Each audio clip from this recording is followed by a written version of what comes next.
On October 3, 2012, a game titled The Witch's House was published by Fummy as a freeware for the Windows platform. It tells the story of a 13-year-old girl named Viola who woke up in the forest while on a visit to her friend's house, but she soon discovers that she is trapped in the forest with the pathway blocked off by vines and roses. Left with no choice, she enters the mansion to find a way to exit the place. The game became an instant hit with players, making this RPG Maker horror game a fan favorite and was considered a cult classic among fans. In 2018, the game received a remake where it improved the art styles and added new extra difficulties, which made the game harder but rewarding the player who wanted to know the lore a bit more. In addition to getting a remake, the game also had a novel written by the creators themselves where it expands the lore of the game and showed us that behind the game's cute pixel art, it hides a dark and disturbing story, one that had a twist that no one expects.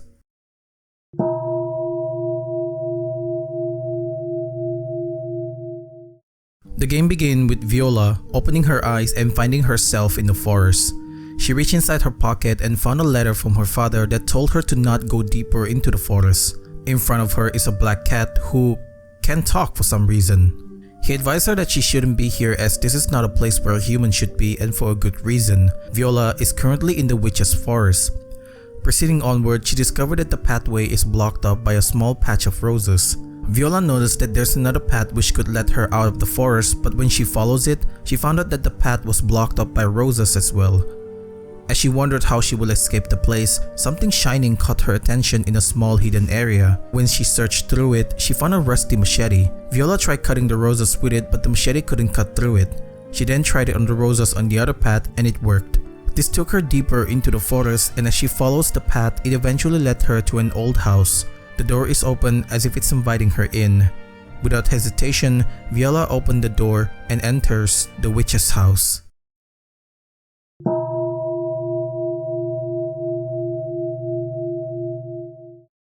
When Viola entered the house, she found a note on the wall that invites her to the witch's room and the black cat who follows her because it's funny to him. Since she got nothing to lose, she made it her goal to reach the witch's room. On the right path, she enters the room where there's a stuffed bear in the basket. The notes mention that the bear comes in pair, which means she needed to put one more inside. At the end of this hallway, there's another room where she found a stuffed teddy bear toy. In this room as well, there's a cupboard that can only be opened when the house returns to normal and the witch's diary on the table. The diary details the life of the witch from her past to what it is now. After obtaining the bear doll, Viola went to the left path where she used a large scissor to cut the teddy bear's limb. Oddly, once it was cut up, blood splattered on the table, almost like it's alive. Returning to the room, she put the teddy bear's torso inside the basket and this unlocks the door in the room where she was previously at. As she exited the place, suddenly a large teddy bear came out of the left path. Viola quickly runs back and waits until it passes. She then returns to the room on the left path where the door leading to the dining room is now open. In this room, she found a note that instructs her to check for poison. Not too far from the note, there's a suspicious green soup which Viola sensed might contain poison, and she was right. Using the silver key obtained by handing the severed limb, Viola dipped the key into the soup where it instantly disintegrated. A few seconds after that, the door leading to the second floor room was open. On the second floor, Viola found a door that led her to the third floor but was locked behind a simple instruction. It instructed Viola to save a butterfly to proceed. Viola did find the butterfly caught in a spider web. She searched the room to see if there's anything useful and found a rope and a note that told her that the spider is colorblind. With nothing else in the room, she exited and explored the other rooms. In the library room near the door leading to the third floor, Viola found an invisible person who asked her if she has anything that he can use to tie the book. Viola then offered the rope that she found. In return, the invisible person gave her a book titled The Book of Death.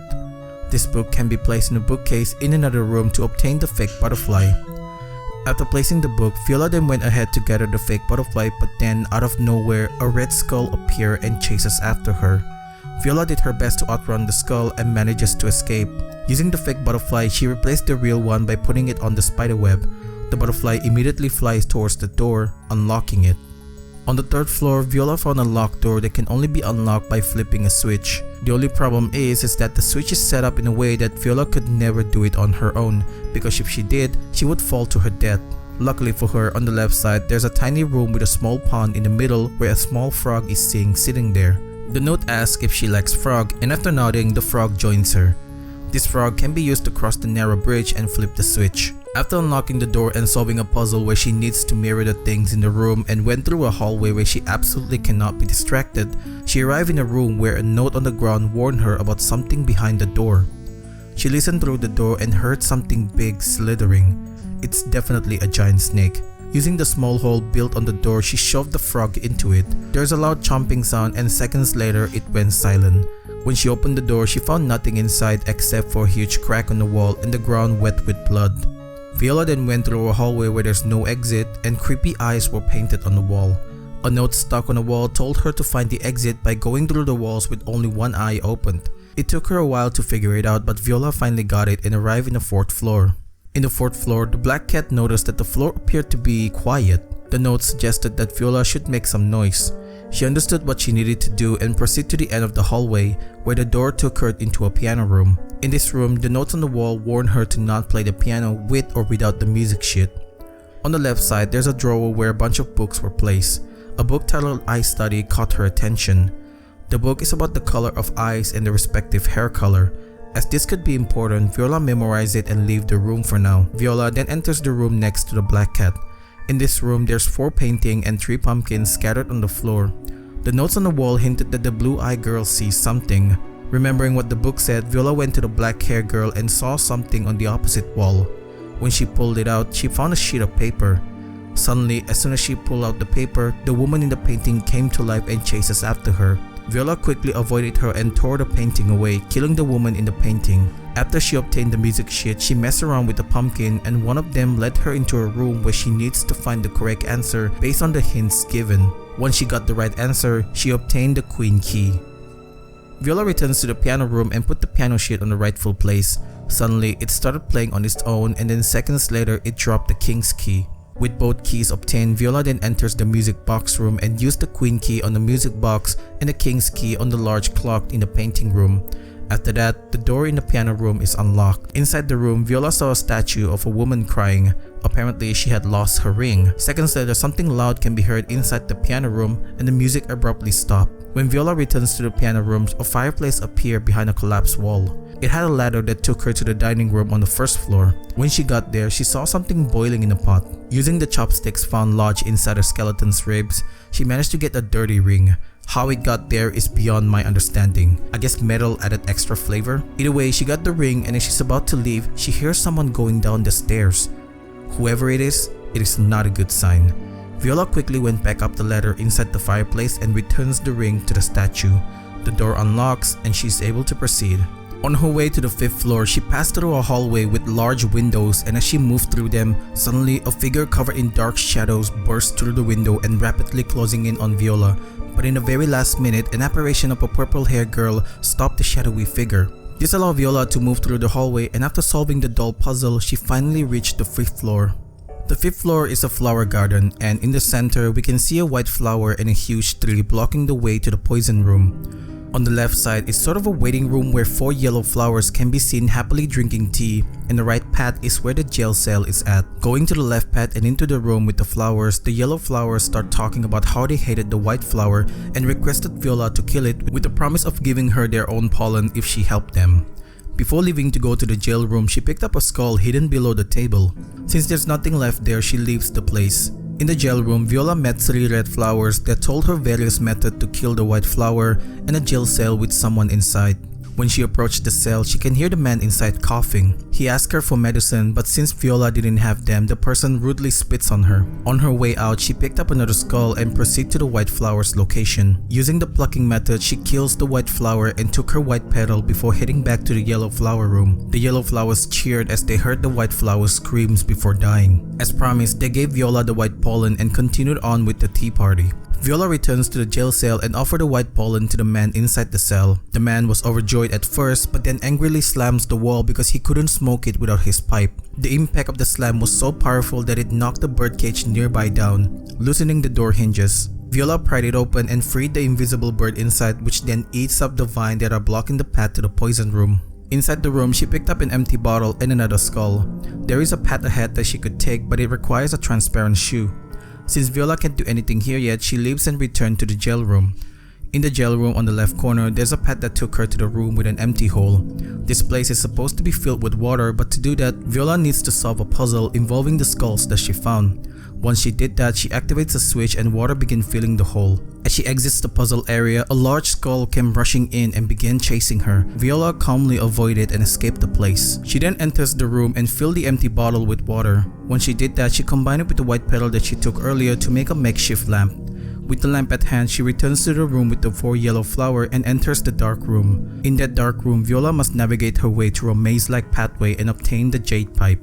This pipe is then presented to the man in the jail room, and after offering it, Viola can hear footsteps of someone leaving the other cell. When she enters the room, she found a pair of red shoes. Noticing that it's covered in blood, Viola washed the shoes. With the shoes now clean and transparent, she makes her way to the poison room and retrieve a little bottle. As she is about to leave, a doll head crashed through the window. Viola picked it up, and as soon as she did, eyeball-like creature appeared. Luckily, Viola avoided it easily and made her way back to the doll room puzzle. On her way there, she picked up the rest of the doll's body hidden inside the poison room and combined it. When she put the last doll in its correct place, the red doll reveals a hole that took her down to a hallway with blood stains on the floor. She got one final note from the witch inviting her to come to her room. Viola accepted and enters the witch's room.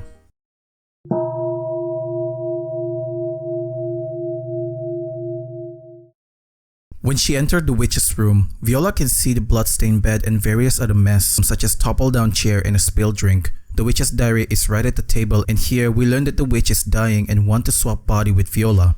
As soon as she finished reading it, the witch appeared saying something incoherent. With her legless body and gouged eyes, she slowly approached Viola, and as she got close, Viola took this chance to run away while the witch kept chasing her.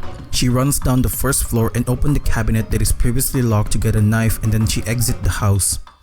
When she got out, Viola found the remaining letter from her father. Apparently, the letter that she got from before was torn in half, and this is the other half. The letter is an apology from Viola's father for yelling at her and a reminder to not go deeper into the forest because there's a legend of a witch who kidnaps children. She then put the letter back and went to the other path that was blocked up by roses and doused it with the bottle that she got earlier. Apparently, the bottle that she took before was poison to the witch. With the roses out of the way, Viola makes her way to the exit, but just as she's close to it, the witch is back, dragging her legless body, trying to stop her one last time. In a shocking turn of events, Viola told the witch to give up and stabbed her with the knife she got earlier. The witch tries to form a sentence and manages to say give it back. Viola then revealed to us all that all this time, we are not in control of Viola, but rather the witch Ellen, who had already swapped body with Viola. Ellen applauded Viola for her tenacity and was surprised that she managed to trap her inside the house, but it was no use as the house is still loyal to her and guide her with the notes scattered around the house. Ellen then leans closer to her and reassured Viola that she will take care of her father, getting all the love on behalf of her. Suddenly, a voice calls out. It was Viola's father. Viola struggled to form a sentence but barely managed to call out her father, but it was no use as her father only saw a monster in front of him. He then told her to stay back and shot her twice. With her father not recognizing who she is, Viola fell into despair, and in the end, she died in the body of the witch, while Ellen laughed sinisterly as she left the place with Viola's father.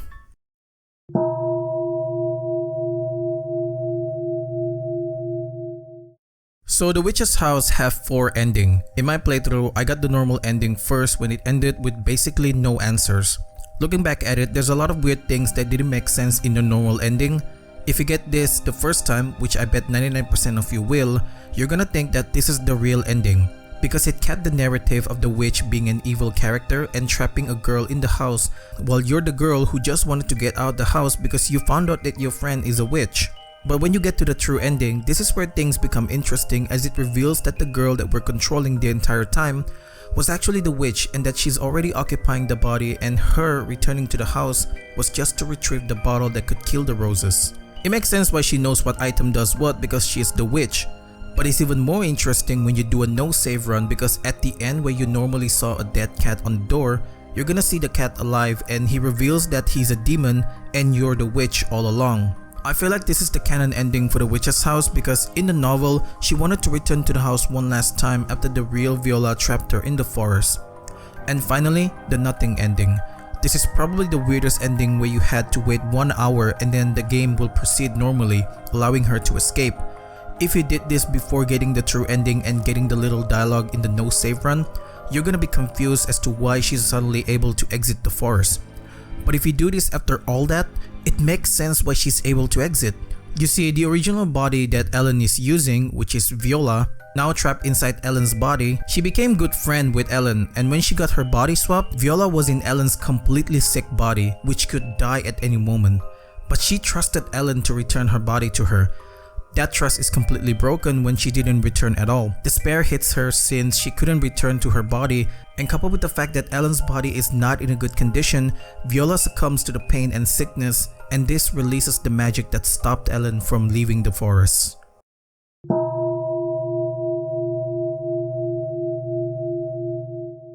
So there's a novel of the witch's house called The Diary of Ellen. It tells the story of Ellen and how she became a witch. Now you can experience this if you play the remake extra mode, but the novel is much more graphic and showed it better than the extra mode did. So the witch's real name is Ellen.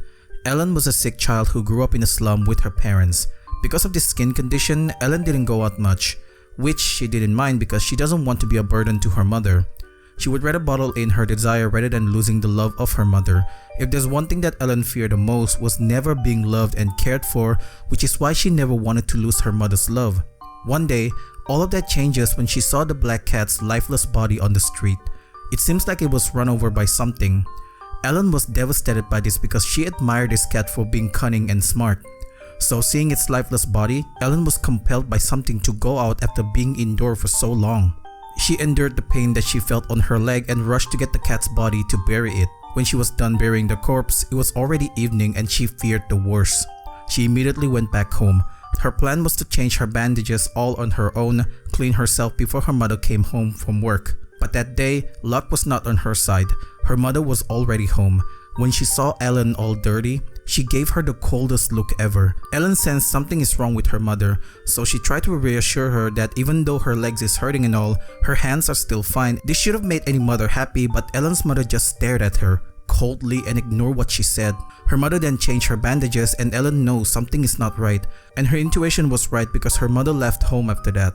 Ellen blamed herself for her mother's leaving. If she didn't go out that day, her mother would still be there. So she decided to show her that she can be useful. She does all the housework and maybe when she came back, her mother would be happy. One night, her mother did came back home. Ellen was excited, but when she saw her mother was wearing a beautiful dress and her appearance looked much more proper than when she was with them. Ellen asked her if she's going somewhere and her mother just gave her the look of someone who was caught red-handed doing something. As her mother hugged her, she glanced at her attire and noticed that the stuff that she's wearing is all brand new. It's definitely not a present from her father. This is the moment that she knew her mother was going to abandon her. Ellen didn't understand why she's giving up on loving her. As her mother was about to leave, Ellen called out to her one last time. Her mother leans closer to her and in that moment she stabbed her through the neck, making her lose her balance. Once she's down, she repeatedly stabbed her until she died. Suddenly, the door opens and her father, with a terrified look, rushed towards her mother. Ellen was happy to see him because now he might pay attention to her for what she did. But to her disappointment, he didn't even look at her. Her father just rushed to her mother's body and clung it like it's still alive. Despite her desperate attempt to get his attention, he didn't look at her. Ellen, frustrated and sad at the same time, killed her father. After killing her parents, a fire broke out and Ellen left the house. She dragged her bloody feet to wherever she could until eventually she fell down at the spot where she buried the cat. As she lay there on the ground, suddenly she can hear a voice calling her out. It was the black cat that she just buried.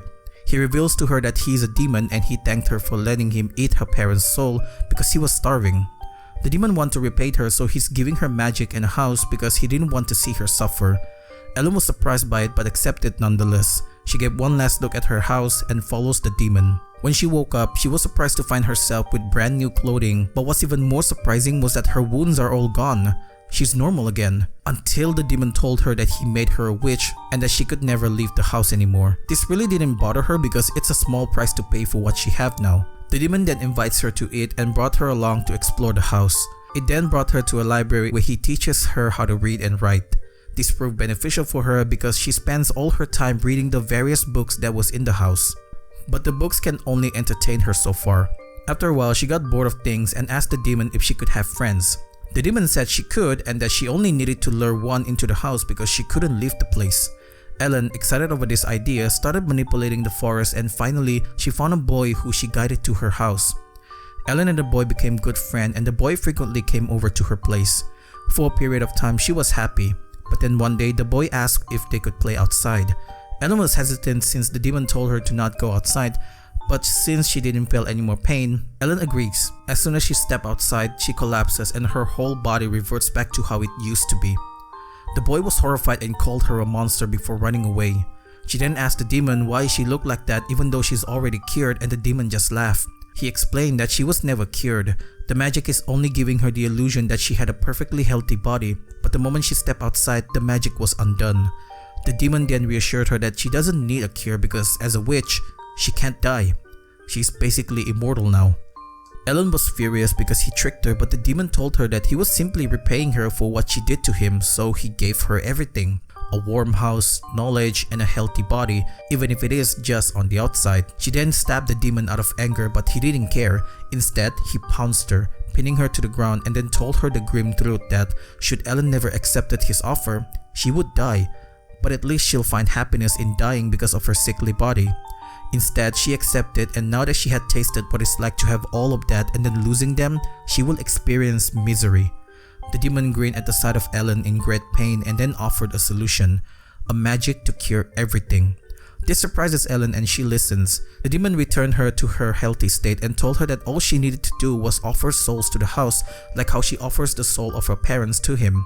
Feed it with enough soul and he'll teach her the magic to cure herself. Ellen, who had lost hope, agreed to do it. Her first victim was the boy who ran away at the sight of her sickly body. Despite him calling her a monster, she still liked him and he's the first friend that she ever had.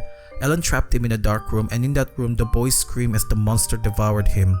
Tears falls down her face as she completely loses the last remaining humanity that she had in her and became a heartless witch.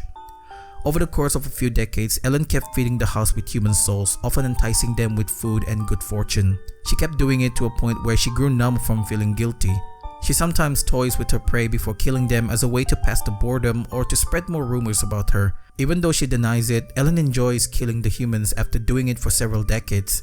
One day, she stepped out of the house for no reason and was attacked by someone who looked like the hero. When she woke up, she asked the demon if the immortality was a lie as she could still feel the pain of being stabbed by the sword.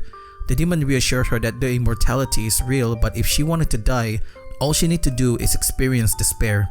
He then gave her a small bottle where, upon opening it, Ellen could feel death ready to take her at any moment. She feared what it might do to her but was relieved to know that she could die at any moment. She stored the bottle in an underground area covered with poison.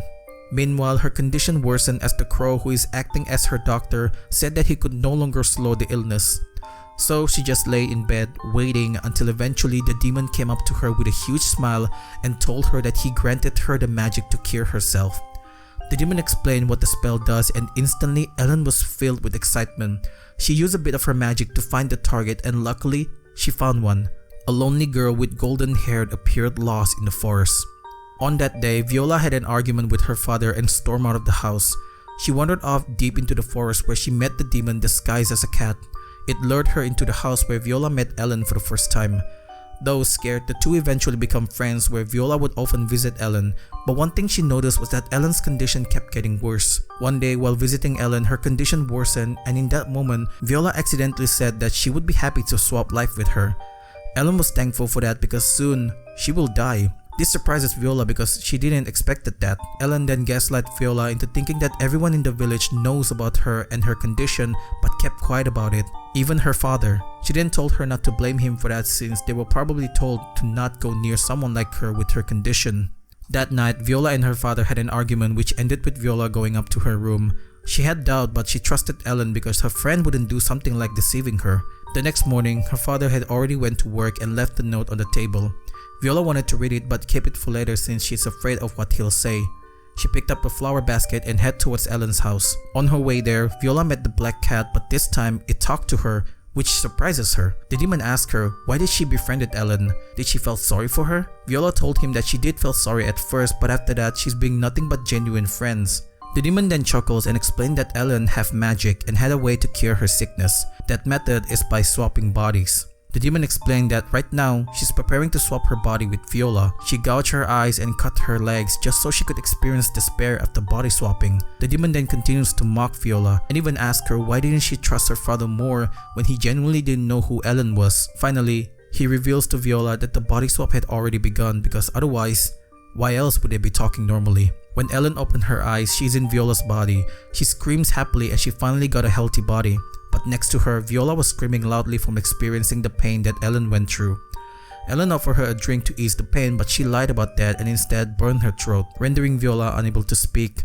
This made Ellen laugh at how easy it is for Viola to fall for that. She bid her farewell as she exited the house. Meanwhile, Viola not only experienced the pain that Ellen had endured, but also her memories as well. She initially accepted her fate after seeing what Ellen went through, but when she saw her father happily smiling with the fake Viola, this made her mad. Using her last bit of strength, she used up Ellen's magic to stop her from escaping the forest. Ellen, who was almost at the exit, was stopped by the growing vines and roses. The cat then warns her to be careful as she is now human. Ellen chuckles because it's been a long time since she was called that. She remembers that she kept the bottle that could destroy the roses down in the poison area. She then decides to go back to the house to get the bottle and escape the forest, and this is where the witch's house begins. I hope you all enjoy this. I initially planned on reading only the manga, but then I read the novel and I'm surprised with how much stuff they cut out. I almost cried when Viola was shot by her dad, and the novel didn't make it better because after reading it, I feel 10 times bad for her. Yeah, what Ellen did was unforgivable and I can't justify what she did was right, but looking at it again, I feel like Ellen's life story was much more sadder and tragic than what Viola went through when she got body swapped. Anyway, thank you all for watching. Let me know what you think about this in the comments down below. Check out my previous video and I'll see you next time.